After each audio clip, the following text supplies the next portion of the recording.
Hello students, स्वागत है आपका अपने यूट्यूब चैनल में जिसका नाम है 5 मिनट ट्रिक्स। मैं हूं राहुल कुमार। आज जो मैं वीडियो लेकर आया वो है बीपीएससी चैंपियन सीरीज 2022 की, जिसमें आपको मिलेंगे बेस्ट 500 करंट अफेयर्स सीरीज 2022 वाली।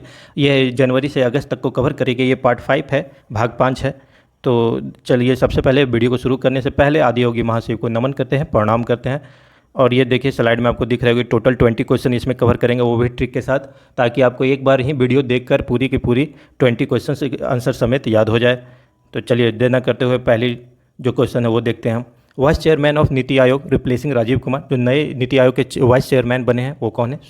सुमन कुमार बेदी जी। 1 मई 2022 को इनको अपॉइंट किया गया है। तो कैसे इसको याद रखते हैं ट्रिक के साथ? नीति बननी चाहिए अच्छे मन के साथ। अच्छे मन मतलब सुमन, कैसे बोला, मतलब सबको अच्छा में सु हम लगाते हैं, तो सुमन के साथ। तो सुमन और यहाँ वाइस चेयरमैन, दोनों में मन है, तो आपको कन्फ्यूजन भी नहीं होगी कि ये वाइस चेयरमैन है या सीईओ है। आपके जानकारी के लिए सीईओ हैं अभी परमेश्वरन अय्यर जी।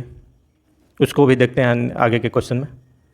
चलिए, chairman of NASSCOM for 2022 to 23, मतलब 22 से 23 तक में जो नेस्कॉम के चेयरमैन रहेंगे वो कौन है? कृष्णन रामानुजम जी। इनका आंसर है, इसका आंसर है। तो कैसे याद करते हैं? कृष्णा और राम बुरे कंपनीज का नाश करते हैं। बुरे कंपनीज मतलब कंपनी यहाँ इस सेंस में नहीं है, मतलब बुरे व्यक्तियों के सेंस में। आप किसके साथ रहते हैं वो भी कंपनी कहलाती है। तो बुरे व्यक्तियों का नाश करते हैं कृष्ण और राम, तो दोनों इनके नाम पे हैं। तो कृष्णन रामानुजम डायरेक्टली आपको आंसर मार्क करने में कोई दिक्कत नहीं आएगी। नेक्स्ट क्वेश्चन है न्यू फॉरेन सेक्रेटरी। ये है विनय मोहन क्वात्रा जी। इनकी नियुक्ति अपॉइंट की गई है इनको 2 अप्रैल 2022 को। तो कैसे याद रखते हैं न्यू फॉरेन सेक्रेटरी? ये पता लगा लेते हैं, न्यू फॉरेन सेक्रेटरी जो भी होते हैं वो पता लगा लेते हैं कि विदेश में कहाँ कोई है, मतलब कोई भी कहाँ है ये पता लगा देते हैं। तो विदेश से वी से विनय, में कहाँ मोहन, कहाँ से क्वात्रा। आपको डायरेक्टली सारी की सारी 3 फुल नेम आपको यहाँ से मिल जाएगी। नेक्स्ट क्वेश्चन है हमारे पास new director general of ILO. ILO आप जानते हैं यूएन का हिस्सा है। ILO international labour organisation. तो ये लेबर डे हम मनाते भी हैं 1 मई को। तो इसके नए डायरेक्टर जनरल मतलब कि हेड कौन बने हैं? Gilbert Houngbo. तो कैसे याद रखते हैं? यही है गिलबर्ट होंगबो जी।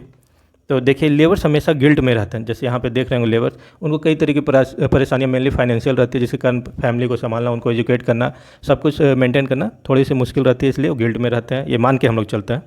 तो लेबरर्स मतलब इंटरनेशनल लेबर ऑर्गेनाइजेशन, और गिल्ड से ही आप गिलबर्ट होंगबो को याद रख पाएंगे। गिल्ड से मेनली आप गिलबर्ट को याद रख पाएंगे, तो वहाँ ऑप्शन देख कर आप आसानी से टिक मार्क कर पाएंगे। New chairman of air India. आपको पता होगा एयर इंडिया को टाटा ने खरीद लिया है। तो जो टाटा के पहले जो हेड थे उन्हीं को वही इसके भी हेड हैं, एन चंद्रशेखरन जी हेड बने हैं। तो देखिए, एयर से हम यदि चांद या शिखर कहीं भी जाते हैं तो एयरक्राफ्ट का यूज करके जाते हैं। तो चांद शिखर मतलब इससे चंद्रशेखरन जी को आपको याद आ जाएगा वहाँ पे क्वेश्चन देखे। एयरक्राफ्ट मतलब एयर इंडिया को आप ध्यान दीजिएगा। नेक्स्ट है new chairman of NAAC appointed by UGC. UGC द्वारा नैक का नए चेयरमैन की नियुक्ति की गई है। वो कौन है? वो है प्रोफेसर भूषण पटवर्धन जी। तो नैक आप जानते होंगे, national assessment and accreditation council. ये कॉलेजेस को रैंक देती है उनके ओवरऑल परफॉर्मेंस के हिसाब से। ओवरऑल मतलब कि उसका इंफ्रास्ट्रक्चर कैसे हैं, लैब्स कैसे हैं, लाइब्रेरी कैसे है, फैकल्टी कैसी है, उसके आधार पर उनको एक तरह की रैंकिंग दी जाती है। BA ऐसे करके रैंकिंग मिलती है। तो नैक रेटिंग आभूषण है कॉलेज की। जिस कॉलेज की जितनी अच्छी नैक रेटिंग है वो कॉलेज उतना ही ज़्यादा नामी होता है, उतना ही ज़्यादा उसमें एडमिशन वगैरह होते हैं, वो आगे बढ़ता है। आभूषण से ही आप भूषण पटवर्धन जी को याद कर लीजिएगा। नैक तो आपको सामने मिल ही रहा है। First women vice chancellor of JNU। जो इस तरह के क्वेश्चन होते हैं कि पहली बार कोई महिला उस पद पर अपॉइंट हुई है, तो वो खास करके लिए आपको एग्जाम के लिए इंपॉर्टेंट हो जाती है, तो इसको याद कर लेंगे। यह है शांति श्री धूलीपुड़ी पंडित जी। तो कैसे याद करते हैं इसको? JNU में पहली बार शांति, मतलब आपने काफ़ी न्यूज़ सुना होगा JNU में ये कभी ये प्रदर्शन हो रहा, विरोध हो रहा है, यही सब ज़्यादा होता है। तो उसमें पहली बार शांति आती है। First time women vice chancellor आई है। तो शांति से आप शांति श्री धूलीपुड़ी जी को टिक कर पाएंगे, मार्क कर पाएंगे। चलिए, नेक्स्ट क्वेश्चन है न्यू डायरेक्टर ऑफ NCERT। ये कौन है? दिनेश प्रसाद सकलानी बने हैं। तो कैसे याद रखते हैं? इसको शॉर्ट में हम लोग लिख भी सकते हैं DPS में सभी किताबें NCERT की चलती है। DPS फेमस स्कूल है, ब्रांचेज कई जगह होते हैं, CBSE मीडियम पे पढ़ाई होती है यहाँ पे। तो सभी बुक CBSE में आपको पता ही होगा NCERT की बुक्स होती है मैक्सिमम। तो सभी बुक NCERT DPS दोनों चीज़ आपको यहीं से मिल जाती है। नेक्स्ट क्वेश्चन है हमारे पास न्यू चीफ इकोनॉमिक एडवाइजर। ये कौन बने हैं? V अनंत नागेश्वरन जी। यही है अनंत नागेश्वरन जी। कैसे याद रखते हैं इसको? देखते हैं। अनंत ज्ञान के कारण एडवाइजर बने। एडवाइज़र जो सलाहकार होता है उनके पास ज्ञान का स्रोत बहुत बड़ा होता है, भंडार बड़ा होता है। तो अनंत ज्ञान के भंडार एडवाइज़र बने, मतलब चीफ इकोनॉमिक एडवाइज़र बने हैं अनंत से। अनंत तो है, इसमें आप नागेश्वरन लगा देंगे या ऑप्शन से आसानी से टिक कर पाएंगे। नेक्स्ट क्वेश्चन है इंपॉर्टेंट वन, ये भी है। Vice chairman of Asian infrastructure investment bank कौन बने हैं? उर्जित पटेल जी। तो पहले पता होगा आप, उर्जित पटेल सबसे पहले डिप्टी गवर्नर थे आरबीआई के, उसके बाद उनको गवर्नर बनाया गया, फिर वहाँ से उन्होंने रेजिग्नेशन दिया, फाइनली इनका अभी एशियन इंफ्रास्ट्रक्चर इन्वेस्टमेंट बैंक में इनको वाइस चेयरमैन बनाया गया। इसका हेडक्वार्टर कहाँ है पता होना चाहिए, बीजिंग में है, जो चाइना में है। तो चलिए कैसे याद करते हैं। उर्जित पटेल का प्रमोशन, मतलब पहले इंडिया के थे, reserve bank of India governor, अभी एशिया के चले गए हैं, मतलब एक देश से सीधे कॉन्टिनेंट की तरफ। तो रिजर्व बैंक ऑफ इंडिया अब एशियन बैंक में। तो देखिए कितना प्रमोशन का लेवल हाई है इनका, तो आसानी से याद कर पाएंगे, प्रमोट होकर इंडिया से एशियन बैंक में। Who is appointed as permanent representative of India in UN, United Nation में कौन परमानेंट रिप्रेजेंटेटिव बनी है इंडिया की? वो है रुचिरा कंबोज जी, ये लखनऊ की हैं।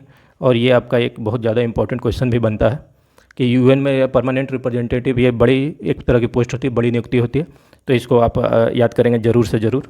तो यूएन की इंडिया में रुचि कम, मतलब यूएन में रुचि कम है वाकई में, क्योंकि डब्ल्यूएचओ को भी फंड कम ही दिया जाता है इंडिया के लिए, और भी इन्वायरमेंट इंडेक्स वगैरह पे भी रैंकिंग कम ही दी जाती है, एक तरह से डिमोरलाइज करने के लिए बोल सकते हैं हम लोग।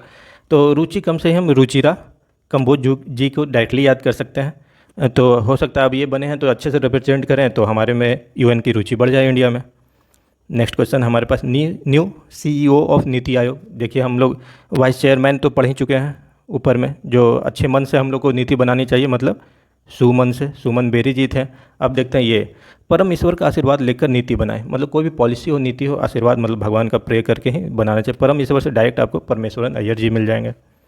नेक्स्ट क्वेश्चन है, who is the first women head of press council of India. ये भी आपकी VVI क्वेश्चन बनती है। ये है रंजना प्रकाश देसाई जी, एक्चुअल में ये जज रह चुकी हैं सुप्रीम कोर्ट की, ये हैं जस्टिस रंजना प्रकाश देसाई जी। तो कैसे याद करते हैं? प्रेस जो भी है आप लोगों को पता होगा, कई जगह पे जाती है जहाँ पे मतलब कोई साधन नहीं होता, वहाँ भी पहुँचती है और वहाँ के भी बातों के बारे में अवेयर करती है जनता को। तो ये कैसे याद करते हैं? प्रेस अनजान वारदातों पर प्रकाश डालती है। अनजान से आपको आर लगा दीजिएगा आगे, रंजना जी मिलती है। प्रकाश डालते से, प्रकाश तो डायरेक्टली आपको मिल ही रहा है, डालते से देसाई जी हो गए। इंपॉर्टेंट है, आपको याद कर ही लेनी चाहिए इस क्वेश्चन को आपको।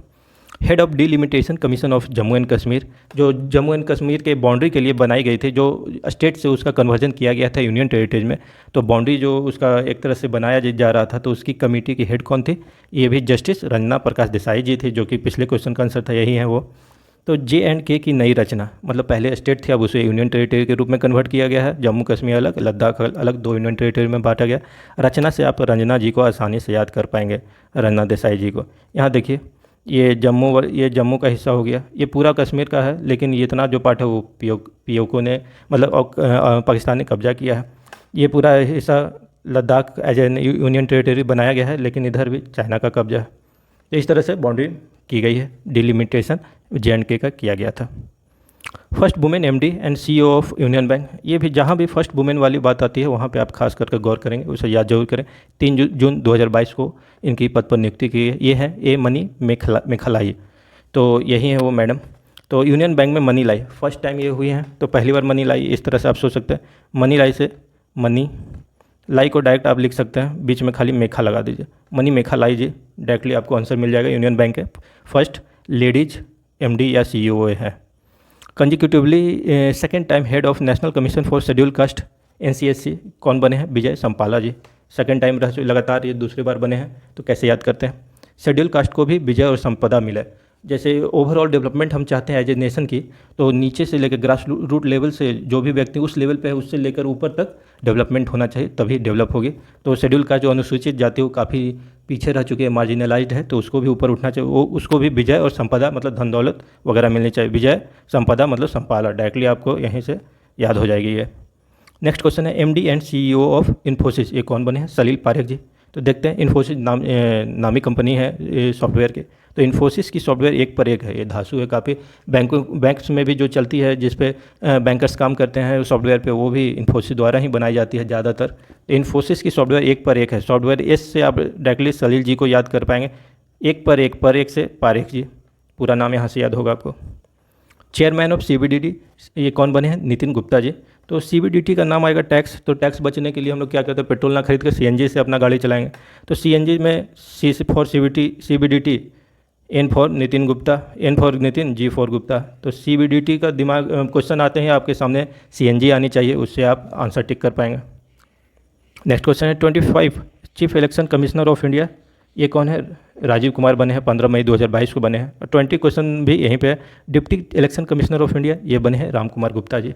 तो दोनों को एक ही ट्रिक से यहाँ पे याद करते हैं, इसलिए दोनों को कंबाइन मैंने किया है। तो ये कैसे याद करेंगे, इलेक्शन में रामराज, अब दोनों बन गए हैं और ये नए हैं, तो इलेक्शन को काफ़ी एक तरह से ट्रांसपेरेंट बनाएंगे, फेयर बनाएंगे। अब रामराज रहेगा एक तरह से हमारा, किसी भी तरह का बोगस वोटिंग या किसी भी तरह का फॉल प्ले नहीं होगा। तो राम से हम डायरेक्ट यहाँ जो डिप्टी इलेक्शन कमिश्नर है उनको याद करेंगे, और यहाँ पे जो चीफ इलेक्शन कमिश्नर है उनको राज से याद कर, राम से राम कुमार गुप्ता जी हो गए, डिप्टी इलेक्शन राज से राजीव कुमार जी हो गए। एक साधारण से छोटी सी सेंटेंस आप दोनों को याद कर पाएंगे। चलिए आज के लिए इतना ही। ऐसे ही ट्रिक्स वाले वीडियो के लिए बने रहिए मेरे चैनल पे। Thanks for watching.